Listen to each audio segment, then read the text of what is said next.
So we sent our son off to college, and he came home with schizophrenia. Now our family's searching for the cure. But in the meantime, this is how we're functioning. I want to talk about what can happen. Father, Father, Mother, Creator.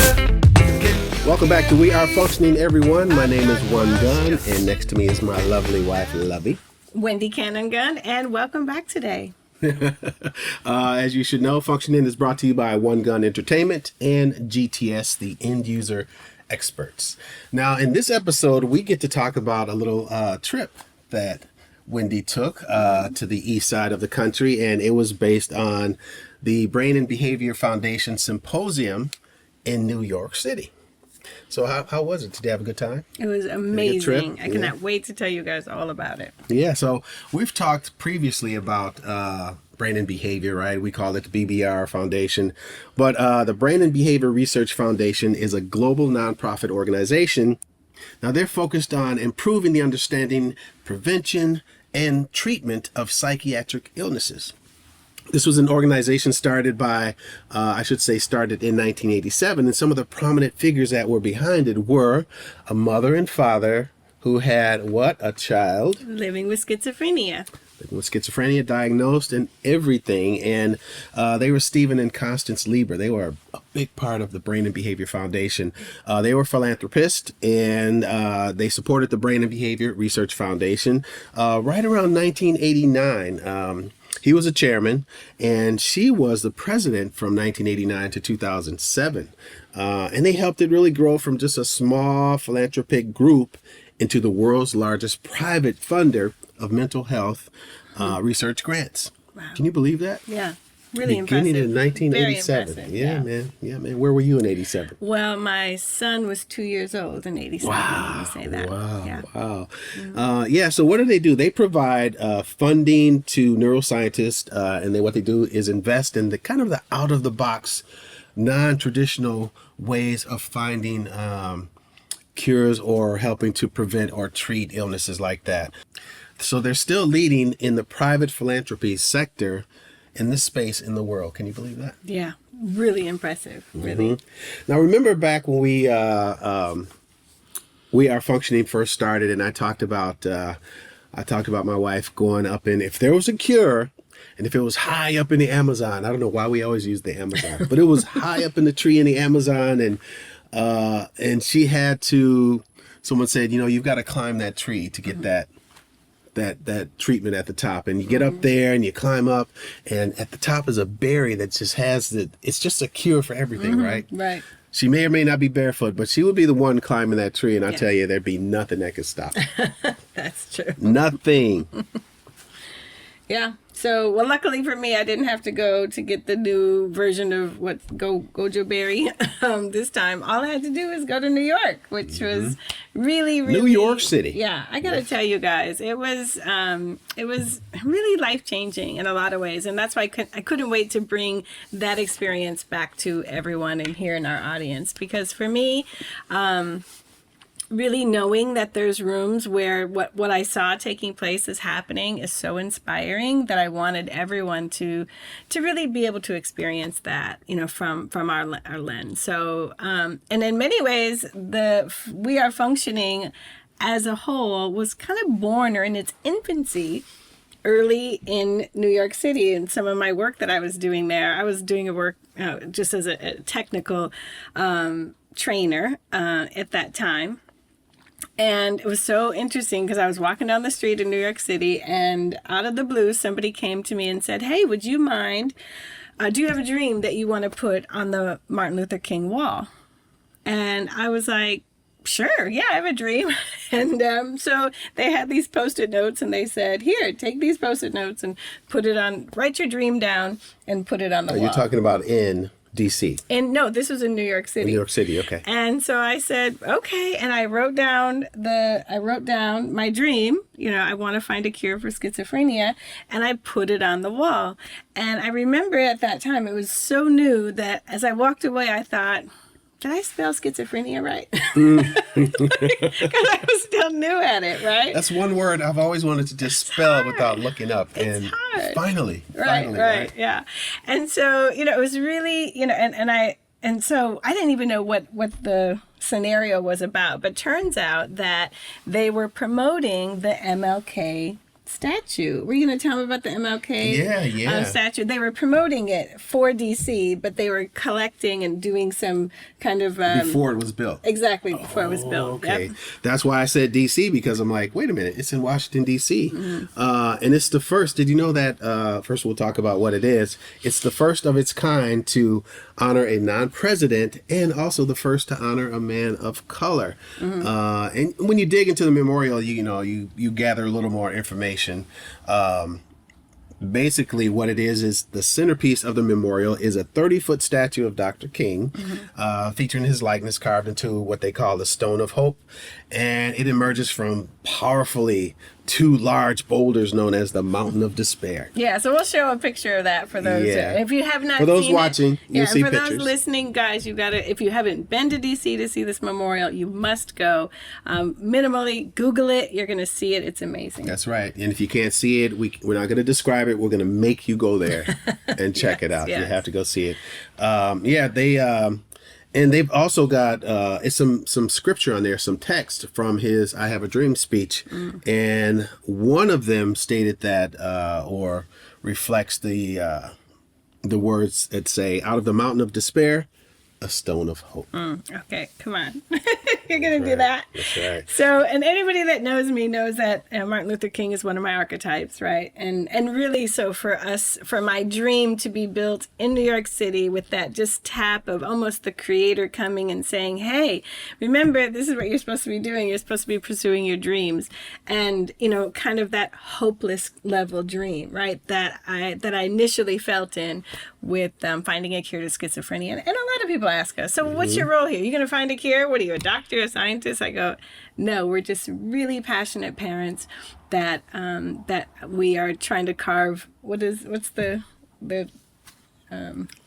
saying? Yeah. Or the script or the text, out of the mountain of despair. Yeah, we're just trying to, out of our mountain of despair, carve a stone of hope. So really, it was just, I was just thinking about that, being in New York City, going, boy, this really, this dream has been placed, on us, as my father has told us, it's our assignment that we're supposed to be doing here while we're on Earth. And so for us to get back to New York City and to be able to attend an event like this, guys, I don't come from a lot of means, right? I mean, it's almost miraculous that I am able to come to New York and be in this room. Well, think about that day. Remember, you put a message in a piece of paper in a box, or did you write on the wall? I put it on. It was a 3x5 Post-it note that I slapped on the wall. I don't know what happened to it. Right. So you put up a hope and a dream, and one day you're like, now when she gets an idea, it's the balls are rolling, the wheels. When she gets an idea, the wheels are spinning, and there's things happening in there, right?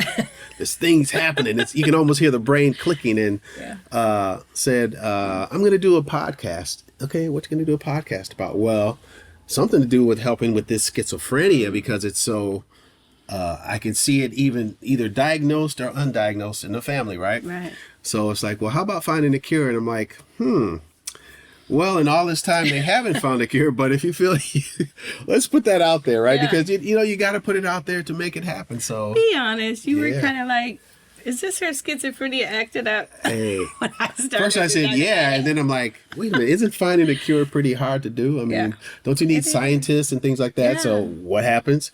She goes to the Brain and Behavior Foundation Symposium. Okay. So get this. I find out that there's this group of people. So at this time in New York, as I was working a lot there, I found out that there's this foundation that was started by mothers like me. And so I almost couldn't believe it. And so at one of my trips, I went to their office unannounced, no appointment. I just had to know, right? Because I wanted to know, like, are they legit? And so I showed up at the office, knocked on the door. Now remember the public that they serve. So, for them to open the door and go, come on in. Yes, we're going to tell you about our foundation. And that is exactly what they did. They were lovely. They were delightful. And again, a person with no means, I don't want to go and start supporting and putting a bunch of effort together behind an organization that I'm not quite sure is even legit, right? And so, so they were really lovely, and I found out, who they were, and it was just so inspiring. And I was thinking, one day, I'm going to go to that annual awards dinner, and it took 10 years, guys, of me dreaming and hoping for that day to come. And so super excited that we were able to be there this October. And you'll be able to talk about it, show some photos, talk about some of the people you met with. But if you doubt anything about what we're talking about, the Brain and Behavior Foundation is legit, everyone. They've awarded more than 461 million grants to over 5,600 scientists since 1987. They're upstart. And the foundation offers several grants. They offer grants to young investors, independent investors, and of course, those distinguished high-tech, down in the weeds type of investors as well. Right. So they've actually, it'd be interesting to find out who they want to put their money into. It's like buying a stock, right? Yeah. Like, how do you know which stock to buy? So it'd be interesting to find out how over the past, maybe we'll gather that information and talk about it later. Yeah, maybe we'll have somebody from the foundation come and join one of our podcasts and talk about kind of that process. But what happens at this award dinner, and this is one thing that was so lovely, and I'll talk you through it a little bit slowly, but at the end of the day, these guys give awards to scientists who are looking for the cure for things, guys. These are not, they've taken out the middleman of big pharma. I'm sure sometimes they may co-partner with big pharma, but what the consistent thing that all of the scientists said was, boy, without the support of brain behavior, we would have never been able to bring this, to investigate this from this level. Because think about it, they're not funding because it's going to be profitable. They're funding because they're looking for a cure. So they're one of us, right? Yeah, and they're nonprofits, so they need funding. It's just not going to happen, and no one person can do it all. You got it. You got it. So let me talk you through the day. Can I? Yeah. So here's how it works, and it was amazing. So first of all, I was like, right before I went to the event, I'm just sitting in my hotel room. I'll give you guys a picture of that, looking over the East River, and I was like, or East Hudson, I think it's called, and I was just in awe, right, that I actually get to be here. Of course, I channeled my great grandma, Nani, and I was like, can you believe this? I cannot believe I'm here, right? And first she was like, yeah, you're living a little too big for your britches right now. And I agree 100%. And then, at the end of the day, I was reminded by her to act right out there. So I decided I'm going to go out here and I'm going to act right and try to get some information back to everyone. So the event starts out, it's a kind of a two session event where one is we get to go in the morning. So how they have it set up, and you can see a picture I'll share with me and my really good friend. You guys met her already, Dr. Feelings. She went with me to help interpret some of the stuff. But basically what it does is during the day, they start out by bringing all of the scientists who won the awards to come and talk us through the science that they created. And then so it's kind of more of a auditorium style conversation, and then we get to take a break, and then we get to mix and mingle with other folks that are interested. Most of them, honestly, they work in the industry. We had people from all over. There was people from Canada we met, and one of my new friends in the industry, Michelle, she was out there again. So it was great to see her. She's doing work in the autism space, but really so many networking opportunities. And I found out later that portion is free. She found it on Eventbrite. So people can go to this event and just learn and be in this room where it's happening, right? Really listen. It was very inspiring. Yeah. So we got to meet the scientists and really get into the weeds around what they're doing. That's right. Do you want to walk them? Should we walk them through it what's now? the title of our show today? Being in the room where it We're happens. in the room She was where in it the room happens. where it happens. That's what I want to be, in the room where it happens. So, okay. So do you want to meet them now, or do you want to meet the scientists? Yeah. Let's meet the scientists. Okay. So who are you going to talk about first? I'm going to show So- you pictures. Do you want to just talk about the pictures as I show them? So, this one, first one. Do you want to show that one? yeah, I already talked about that. That was Okay. when we started the event. We got there, so we're so excited, right, to be a part of it. That was the during the day event that we talked about, and again, I gave you some pictures here of You got the room. of what it looks like there, and then yeah, let me just introduce you quickly to the scientists. So Is this one of your friends? yeah. Your new friends? They're all my friends. I Carol. don't know that. Carol, what's your last name, Carol? That's why I gave it to you, because that last name is tough. I don't know. Okay, let's put it up there. It's either Taminga, but Yeah. you'd have to find out. You'll So see she it. was our host of the event, and she did an amazing job. There was another one, but I can't lie, girls. The women were out there just showing up and showing their brilliance, and I was super, super proud and happy. But she's doing a lot of work in the space of schizophrenia. In fact, that was one of the doctors that, if you guys are aware of the new promising drug that they have out for schizophrenia. I'm not going to call its name. I'm going to give you the information here so you guys can see it. But I did get a chance to talk to her. Like, is it legit? Because I heard all this excitement about the new med, and she said, hey, I was in on that. So I really got to be in the room where it happens, talking to her about, is it legit? And certainly you want to talk to your doctors about any meds. But, these are the people that really are spending their lives doing that work. So We've shown a few pictures. yeah, so the next scientist. We've shown a few pictures, Yeah, right? yeah. What's her name now? So Deanna, oh my gosh, she was amazing as well. She was the next winner of the award, and she won the award for one of my favorites, breaking down. We talk about, cognition. And when we think about cognition, everybody thinks about it in this like big, okay, it's on the cognitive level. You hear that a lot. But she really broke down what it takes to get somebody from an idea, such as how are we going to find the cure for schizophrenia, to finding the cure for schizophrenia. So she would be in a tree with you. Yeah, pretty Okay, much. just wanted to make Actually, sure. all the girls have been in a tree with me, Okay. because what was so great about them, guys, is that they are one of us. Most of them have a family member living with this illness, so they're very passionate about it. It's personal for them. But what I loved about her, she talked about, most people that are living with schizophrenia live very isolated and alone experiences, and they really don't want to.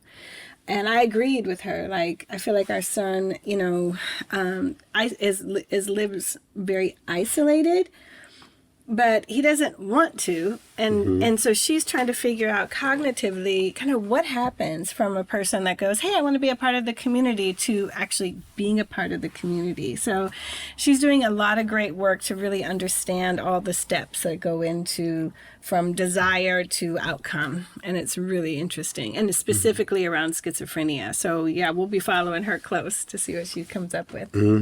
So let's see. We got some more pictures. Who is this? Oh my gosh. Okay, Nicole, she was epic. Okay, let me tell you. First of all, as you can tell, she's beautiful. She's young, and she's passionate about this. One of the things she said, which was so heart-touching, is when she accepted the award, she honored her mother. And she said, my mother has taught me resilience, and she's taught me perseverance. And my mother is also living with schizophrenia. And so it was like really tying it together, that these humans still have a lot to offer, and that they can still inspire. And she was just really amazing. Her and her brother were there, and yeah, just really one of ours. And so her work, and guys, you understand, I gotta go high level because these scientists are brilliant. Okay, so they're down in the weeds. I'm making it in my layman's terms, but her work is really to understand where some psychosis may start early in the early childhood. So Nicole talked about like a youth scenario, and what they were looking for is a psychotic-like episode. My friend and I call it we put an acronym on it. It's called a plea, right? So a psychotic-like episode. And we've all had those, right? When a kid comes to you and says, hey, I have a ghost that lives in the closet and he's talking to me, that's a psychotic-like episode, right? Yep. When people like me tell you, hey, it's 444, and anybody that knows me knows that's my special number, that's, a plea, right? Yeah. So what she's trying to understand is from these psychotic-like episodes in an early age, what does that, how does that play out, and what's the likelihood of psychosis later on in life? So again, I'm not doing any of these guys their work justice because they are pretty amazing at their craft. So I would definitely recommend you doing some research. And keep an eye on these ladies because they're looking for us for that kid. Okay, you got one more. I believe there's one more picture you wanted to show. Oh my God. So let me tell you about Franca. So also a part of the awards, they typically give awards to scientists, and then they find a humanitarian award that they're hoping to give away. And this was Franca.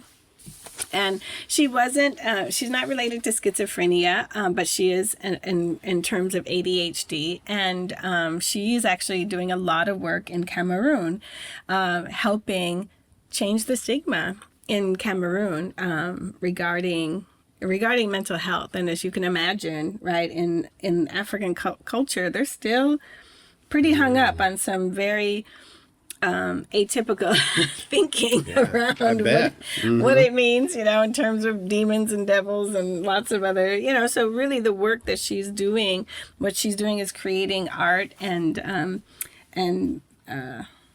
what does our son do for art? It's escaping me now. Oh, it's poetry. Yeah, poetry. Yeah, so she's a poet. So she's an amazing poet. So it was really, really a pleasure to meet her. And so, I want you guys to follow her. She's really epic. Well, and I'm sure you're not even doing, it's like taking pictures of a landscape. You're not really doing the trip justice as it deserves. But I was going to mention, in this arena for you, it would be like being in a room of rock stars, right? So where you this groupie, like, stalking people until you get that moment to talk to them, where you sneaking up behind them. I mean, you saw me trying to get pictures with them. Yeah, they're my heroes. Yeah, so you're right. I mean, I think the one thing that was a big takeaway as I looked around this room and in these rooms where all these people are, here to help serve this community, it just reminded me that when it hits us, normally as family members, we either let it blow us over and knock us down, or a lot of us go into the industry and look for a cure that way. And so I was just I've never been in rooms like that where there's no stigma, there's no nothing, people could just talk about it and be free about it. And so I just was really grateful to be in the room where it was happening. Yeah. And one thing you have to know is that these people in that room, they've probably, I'd want to say almost 100% have skin in the game. Yeah. Oh, yeah. And there's people functioning. That's why we started with the title Functioning. There are functioning people with, mental illnesses and mental disorders, and they're working, they're keeping consistent jobs. And then there's the people that can't work. And, there's this huge aspect of the socioeconomic impact of schizophrenia in any family, and it can have a significant financial impact on, individuals and their families and just their lives. Think about it, the direct cost or the indirect cost, right? Yeah. You've got the caregivers, you've got sometimes premature mortality. As we know, it's hard to keep them employed, at least our son, hard to stay employed. Right. Then you've got the health care cost of it now.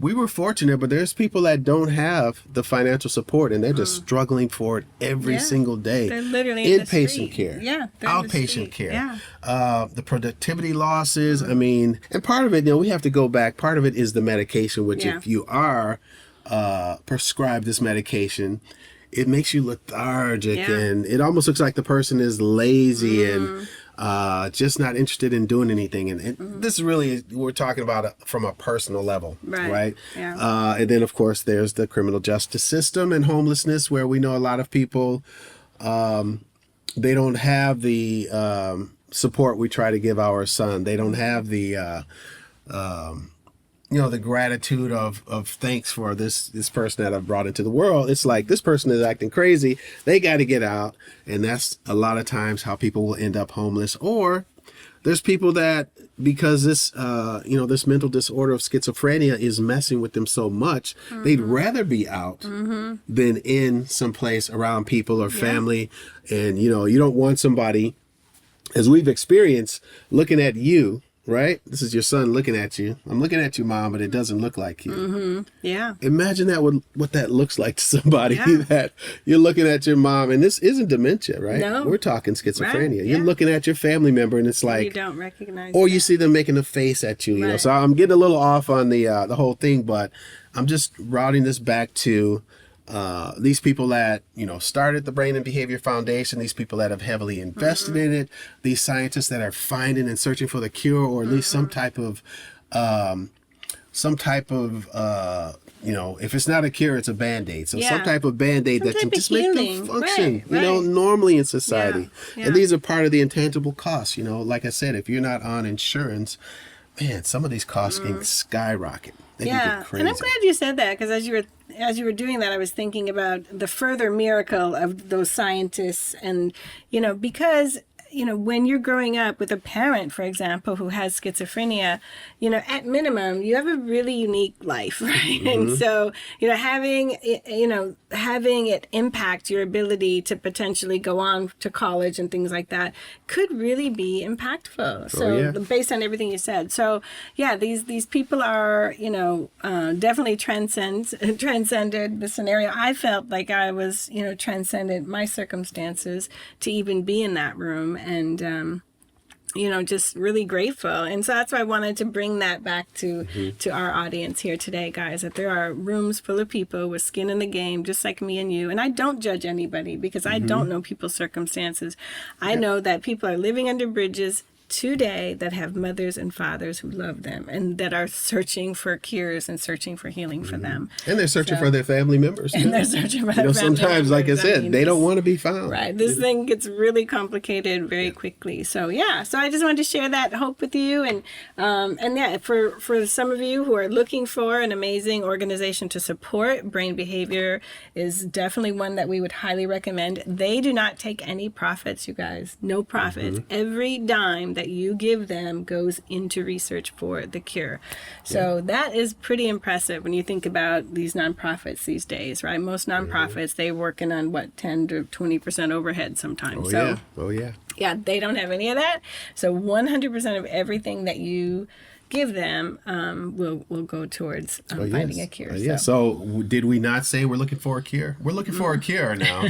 So again, these people that are doing this, they have their skin in the game, and it's just amazing that you were able to be at the event. Again, in the room where it happens.